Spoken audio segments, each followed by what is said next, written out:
This is Ross and Henry, and welcome to the Budgeting Investing Talk Show. Today I'm here with Erica. What's up, everybody? So I'm Erica, I'm 23 years old. I live with my mom. I just graduated from nursing school.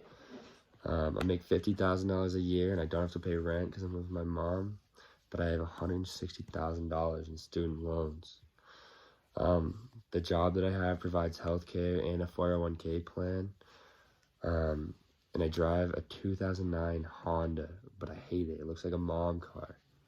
It works just fine. It's all paid off, but it has 100,000 miles on it, so I want a new car. And which car are you looking at getting? I don't know. Jeeps are pretty cute. And how much is this Jeep that you want to get? About 25,000. 25,000 on top of your already $160,000 of student loans. Yeah, but it's yellow and it's sick. Okay. So how much are you paying per month with student loans? I pay about $1,800 a month. Okay, and then you're making $50K a year, so your monthly income's around like $4,200. Yeah, exactly. And then do you have any other expenses on top of the student loan? Yeah, I kind of do. I have doggy daycare, student loans, nails, clothes, and going out with my friends. All right, so how much are you making after all of those other expenses get factored in? I get around $1,700 a month for extra stuff. 1,700. Okay. Well, this Jeep seems pretty expensive, and like right now you're living rent free. Oh, so also, I want to move out soon. I want to get my own apartment. Oh, okay, so that changes things. Mm-hmm. So if you're not paying rent right now, and if we decide to factor that in, that could potentially take away most of your income that's left. And then on top of that, like you have $160,000 of student debt, and like if you just take out even more loans, your debt's just gonna be insane. Totally. And I get it, the car might look really cool, but if you can't make the payments, it won't look very cool if it gets repossessed. That's true. And then I guess, so how's your credit score?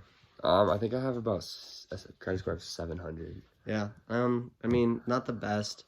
I think if you want this car, that you just need to save up, get those student loans paid off, make sure you're making all your payments on time so you can get that credit score up, so that when it's time to buy that car, that you have a lower interest rate.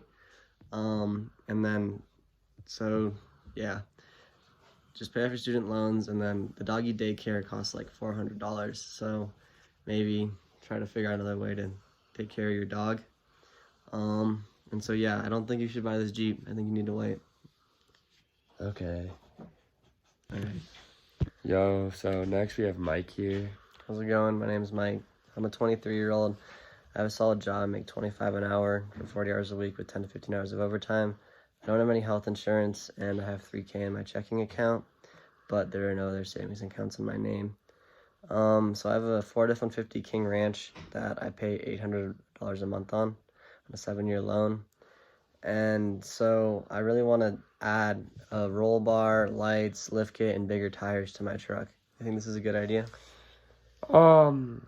Mike, right now you make $5,000 a month, $5,600 a month, and your expenses are $4,400 a month.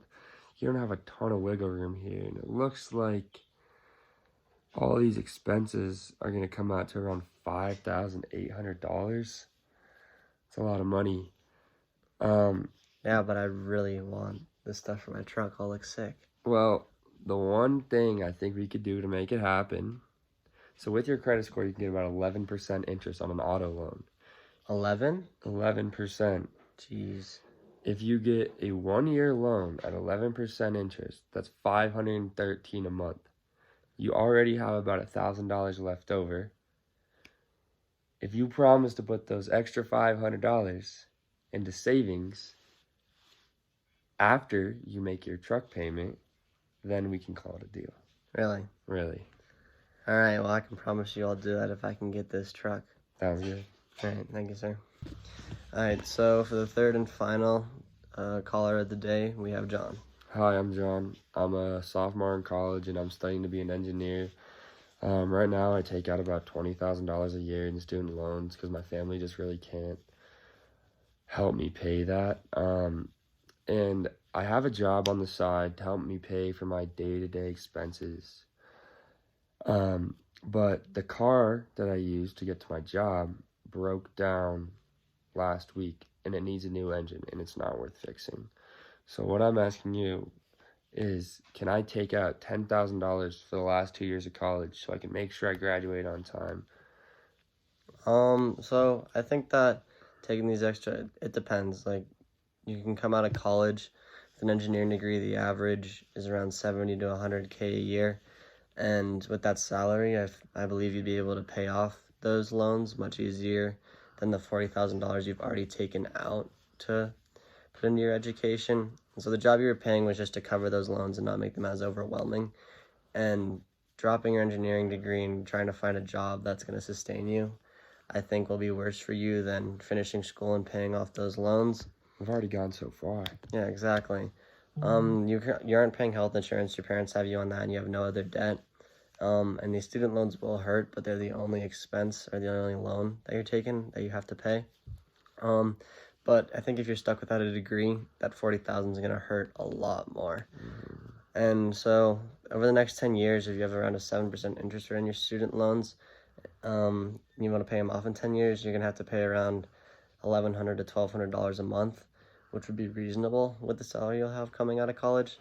So I believe that if you want to pursue your education, you can come out and do just fine. All right, thank you.